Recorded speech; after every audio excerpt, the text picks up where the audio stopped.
can also enjoy a meal, a snack, or a cup of tea in true nautical style in our ferryboat restaurant. We hope you've enjoyed your trip, and we look forward to welcoming you aboard again. Thank you for sailing with Mercy Ferries.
How you like Liverpool? Me? Yeah. I'm Liverpool, born Liverpool. I was born right in Liverpool all the while. Born. What do you think of the Beatles? Oh, great. Aren't they? Yeah. They came from a wonderful place, didn't they? Yeah. Yeah, I like the Beatles. I had the Beatles records. Yeah. Yep. I think everybody likes them. Yeah, I do. Some people are really fond of them. Yeah. Have you ever been to America? Hey, been to America? No. Are you thinking about making the travel? I've got the money, yeah. Yeah. You ought to make it over there. I'm from the West Coast, Pacific Northwest. Northwest? Whereabouts? Olympia, Washington. Yeah. Mm-hmm. Now I've got I'll start saving up and go on a holiday. Yeah. You know, I'm not working at the moment. No. It costs a lot of money to fly It does, nowadays. Yeah. But your money will go twice as far over in the States. Oh, I hate flying out, you know. Too cost to it flying. No. I hate flying. Oh. Don't mind shit on these boats to the water if we're not flying. Boy, the Anglican Cathedral doesn't look as big from over here. Cathedral? No, that's the new one. That's the name, isn't it? Wigwam, the tent. Pardon? The tent. Yeah. That's the wigwam, isn't it? Boy, that's just a wonderful view of Liverpool from this That's end. the new one. You know the Catholic Cathedral, and that's the Protestant one. Here's where we just docked over there. We docked again here.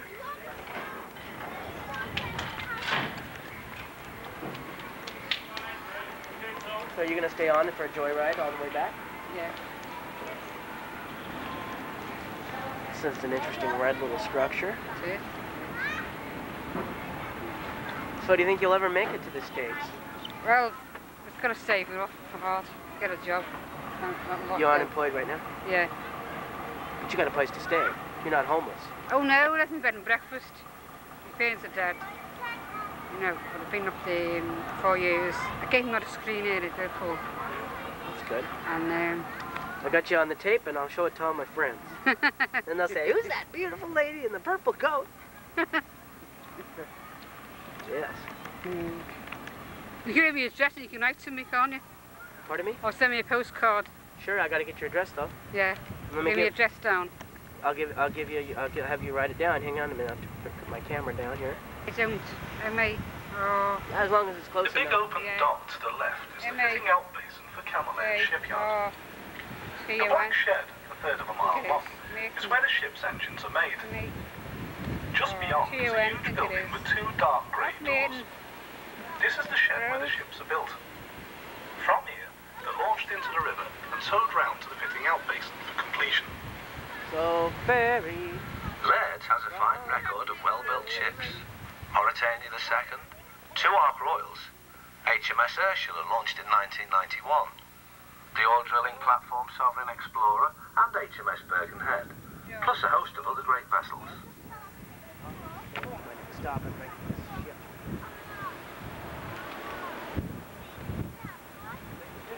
I'm gonna have a lot of nice pictures. Yeah. I'm gonna have a lot of nice pictures to show my friends back in the States. Prominent in the river with the big grey gantry A lot of them. is the Turnbow Royal Town, You'll which be can on handle there. 300,000-ton tankers. More than 10 I'll make you million famous. tons of oil are discharged here every I'll year. make you famous. Then from 12 miles along the west bank of the Mersey to the oil refinery at Stanley, the second largest in the country. If time and tide permitted, we could carry on to the old ferry at Easton, and beyond to the Manchester Ship Canal, known as the Big Ditch. Opened in 1894, it carried imports of raw cotton to the art of the Lancashire cotton industry. Oh, I can It's smell. Manchester, 35 miles away. We're now turning back across the river towards Liverpool. If visibility is good, look away to your right, where you'll see the tall metal stacks of the Stanley oil refinery. Practiced his climbing before conquering Everest in 1953. As we head back to Pier Head, we sail parallel to the South Docks. They're no longer used for trade, but are being converted to leisure use. Rowing, canoeing, sailing and windsurfing. It was along here that the famous Elder Dempster boats once berthed. They were called monkey boats because they carried monkeys instead of ships' cats.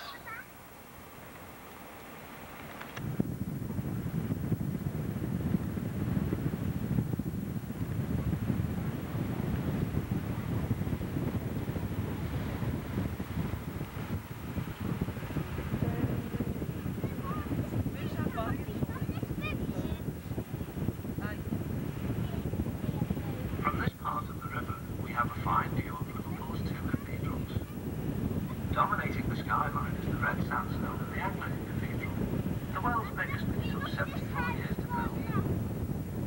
To its left are the delicate spires of the Metropolitan Catholic Cathedral of Christ the King. Here we have a unique situation of a Catholic cathedral designed by a Protestant, and a Protestant cathedral designed by a Catholic, and the two are connected by Hope Street. The Anglican Cathedral has the highest and heaviest peal of bells in the world, 30 tons. The Catholic Cathedral is affectionately known as Paddy's Wigwam. Inside the Tower Restaurant.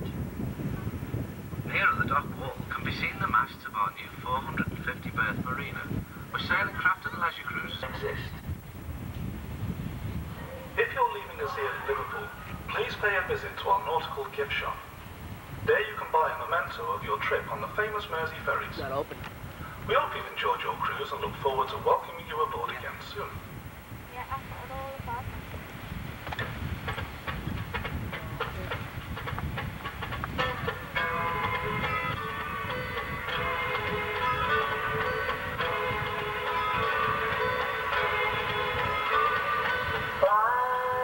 Life goes on day after day.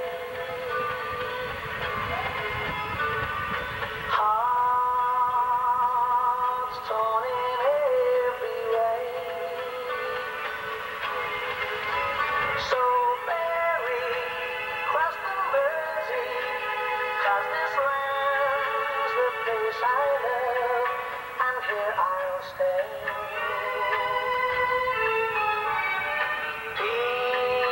People, they rush everywhere.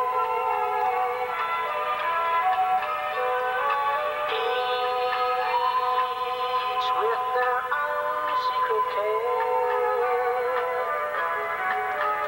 So Mary, cross the Mersey, and always take me there, the place I love.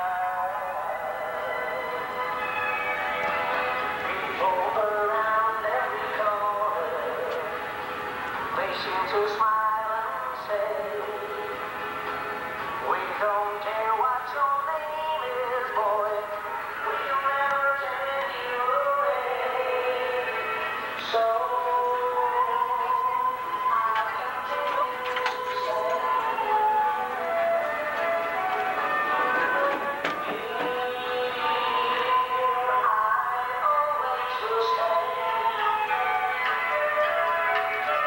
so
Yes, sir.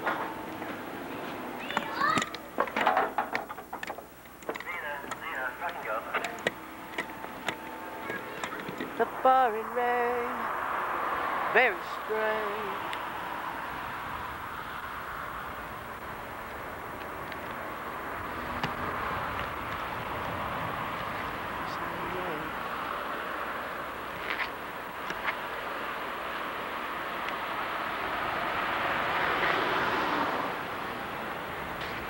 Oh, you're not the taxman, are you, Sandy? Pardon me? You're not from the IRS or anything like that, are you? What would the IRS be doing in England? I know about the IRS.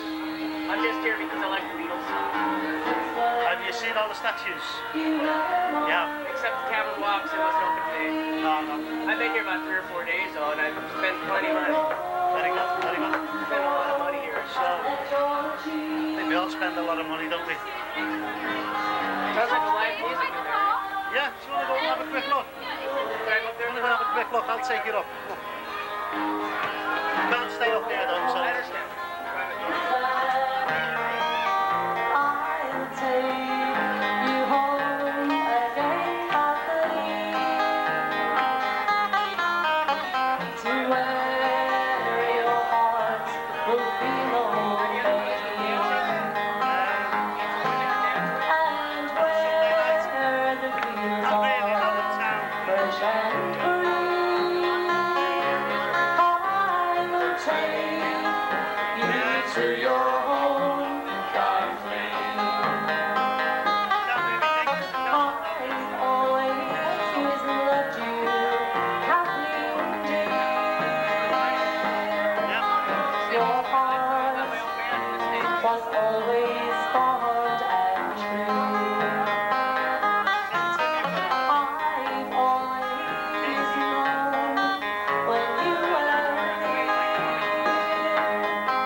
Let's go and have a look downstairs.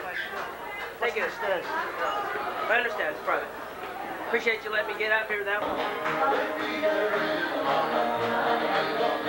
Be camera shy. I like it. Well, this is the best street to be having a gig on. Feel the life.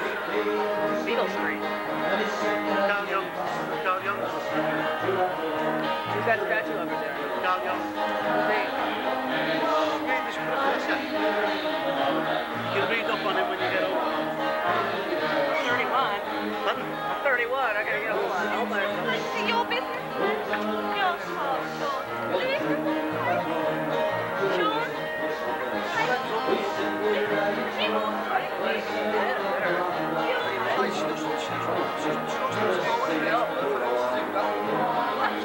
Yeah, the other side of town's your best bet. There's plumbers, chasers near Delphi, places like that. What's going on? I'd rather have cocktails. Is it family having a go, is it? Better leave it stay now. I'd rather have cocktails.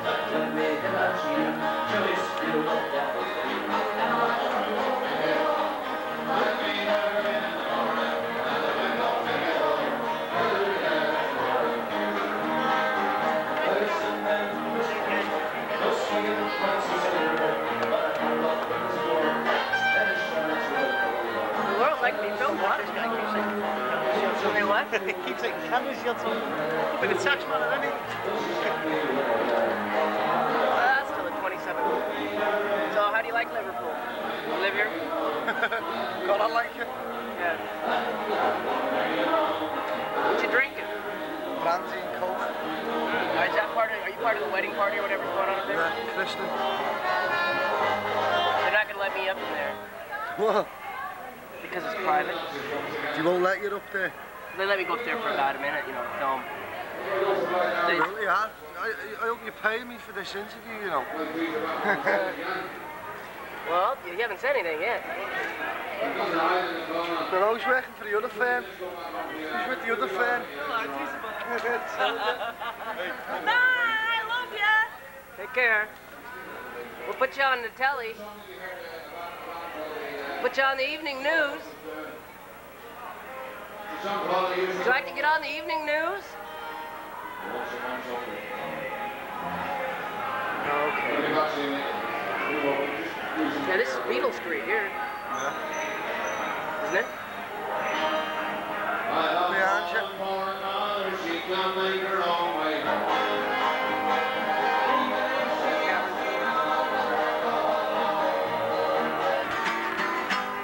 So it's time to go home now, 'cause I have an aching head. She drives the car, she puts me to bed, and then she asks me, do you feel alright? And I say, hey babe, I feel wonderful tonight. I feel wonderful when I can see that love light in your eyes. And the wonder of it all is that you just don't realize how much I love you. How much I love you.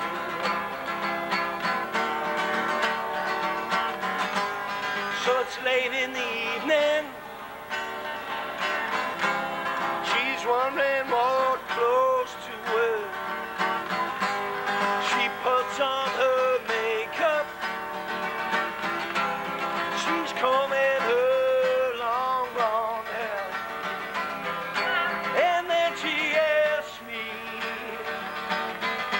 do I look alright?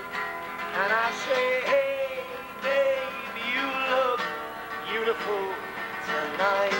That's for sure. Whoa, whoa, whoa, whoa, whoa. You look wonderful when I can see that love light in your eyes. And the wonder of it all is that you just don't realize how much I love you. How much I love you. How much I love you. How much I love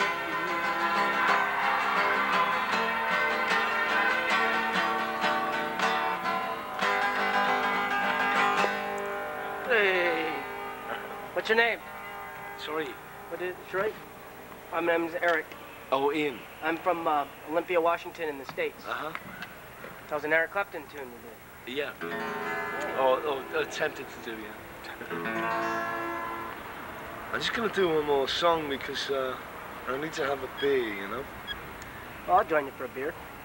Do one more song and go have a beer. What's your favorite club? Are you gonna go to the Flanagan? Sorry? You gonna go to the Flanagan for a beer? No, I'm going to White Star. Where's there more girls? You want to go where there's mostly girls.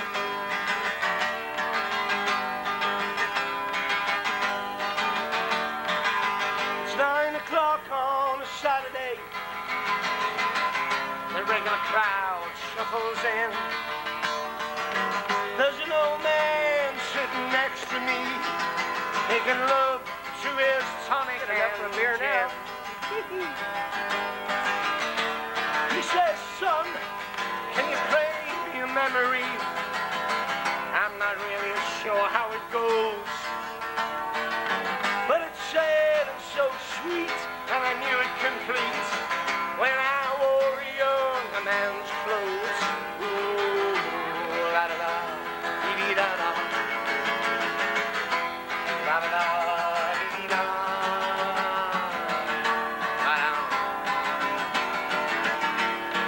Sing us a song, you're the piano man. Sing us a song tonight. We're all in the mood for a melody. You got us feeling alright.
Well,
No, sir. Awakening in the apple pie and ice cream tastes like Mom's. No, sir. I got it a safe way. This is Granada. On this South Bank show, the making of Sergeant Pepper's Lonely Hearts Club Band.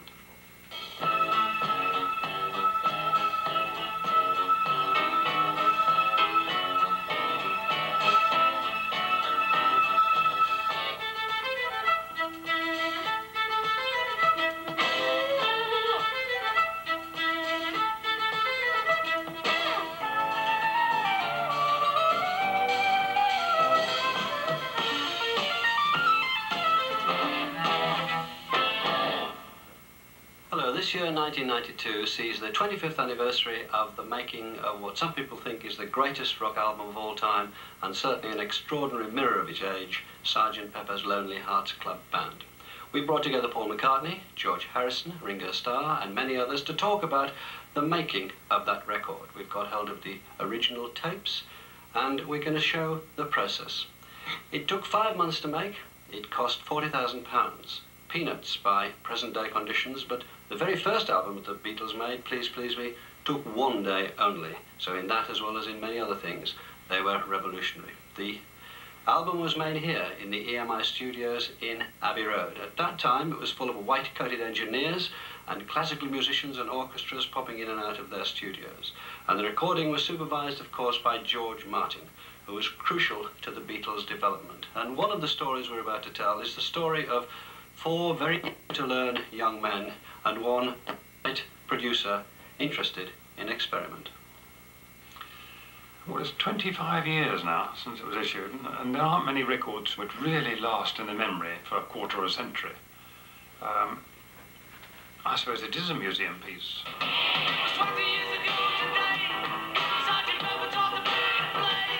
It evoked the spirit of the age, of the Carnaby Street and Mary Quant.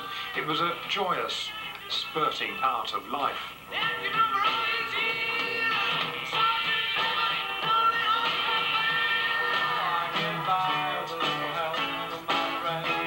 It was colourful, and it was peace, and it was love, and it was music.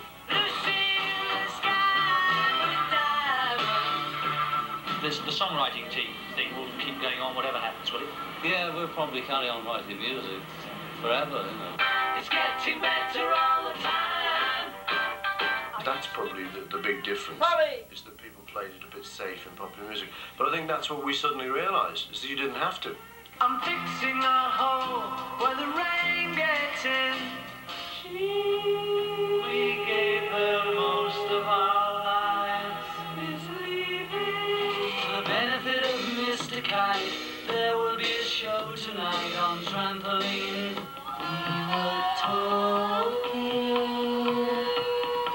about... I remember track by track, it was exciting at that time. Nothing like it had ever been. Will you still need me? Will you still feed me? When I'm 64, lovely Rita, meter maid, nothing can come between us. When it gets dark, I tow your heart away. Good morning, good morning, good morning, yeah. Hard to put a lonely heart.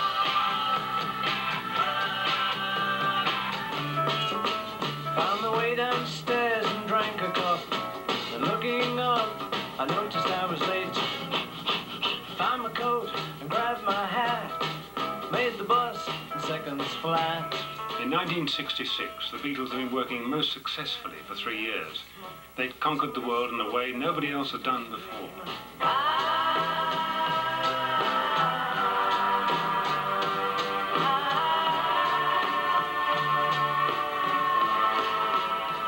And yet things started to fall apart. All sorts of troubles beset them. John Lennon had made his famous remark about being more popular than Jesus Christ, which, although arguably true, caused a great deal of upset in America.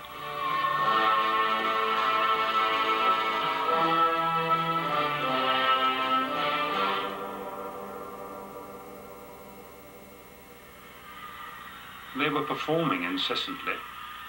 They had heavy guards wherever they went. And when they went to the Philippines, they barely escaped with their lives after they defended President Marcos by not turning up at one of his receptions. And Imelda Marcos was outraged at the way the Beatles had ignored her, so they decided they didn't want to tour again. They were fed up. They really wanted to lead something of a normal life. I remember we all used to run in the back of these big vans they'd hired. And this one was like a silver-lined van, chromium, nothing in it, like a furniture van, like with nothing in it, just chrome. And we were all piled into this after this really miserable gig. And I said, right, that's it. No, we were absolutely fed up with touring. And why we were fed up with touring? Because we were turning into such bad musicians. Because the volume of the audience was always greater than the volume of the band. And I mean, just for me personally, on stage, I mean, there was no chance in hell I could do a fill because it would just disappear. So I ended up just hanging on to the offbeats and watching the other guys' bums and trying to lip read to see where we were, you know. It sounds marvellous, being a multi-millionaire pop star, having the whole world at your feet, girls screaming wherever you go. In actual fact, it's hell. And that was happening wherever we went, even in India. You know, we went to India from the Philippines. I planned to go there to buy a sitar, actually. I was thinking, well, at least this is going to be one place where we can have a bit of peace. And when we got off the plane, there was all these Indian faces in the night, all shouting, Beatles, Beatles. Paul went to Kenya, went on a safari trip, as I remember. And John had already been booked by Richard Lester in a part in How I Won the War. So he went off to Spain to film. And Ringo joined him there for a while, just to hang around with him. George went to India and worked with Ravi Shankar. There was no question of disbanding at that point. It was just, we've got to get off this road. And at that time, a lot of other things were changing. Society was changing. The sort of psychedelic era was coming in. And we were very much part of that. And I think we really felt that it could be done better from a record than from anything else. The record could go on tour, was the theory. I think Paul made the phone call. Paul always made the phone call, let's go back to the studio, lads. And I used to terrify John and I, because we'd be in the garden, and Paul would want us to work all the time, because he's the workaholic. On the 24th of November 1966, a Thursday, the Beatles came into Abbey Road Studios to start the new album. And the track they started with didn't appear on the album. It was a song called Strawberry Fields, and the way it was done that night, that Thursday, was virtually complete. We actually made virtually a master. And it was the way I heard it originally when John sang it to me. And it was a sweet, gentle, simple song. Starting with the verse, Your Majesty, not the chorus. Misunderstanding all you see.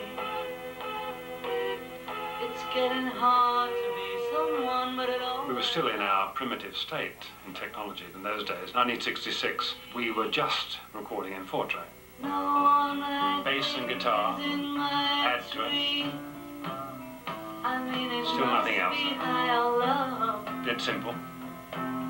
That is, you can't, tune in, but it's alright. Now we have a slide guitar, played by George, added. Curious enough, on the vocal track. Listen. Just on the vocal track. Nothing is real, and nothing to get hung about. Strawberry fields forever.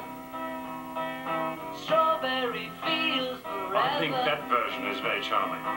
Strawberry fields forever. A very simple version of a very simple song. But in fact, it never appeared like that, and no one's ever heard that one since. We left that evening, and John thought about it, and Paul thought about it over the weekend. And on Monday, we tackled it again, quite differently. John decided he wanted it in lower key. It had an introduction for the first time, which was played on that weird instrument, the mellotron, and became a really key feature. And it started with the chorus, rather than the verse. Strawberry Fields immediately, isn't it? Let me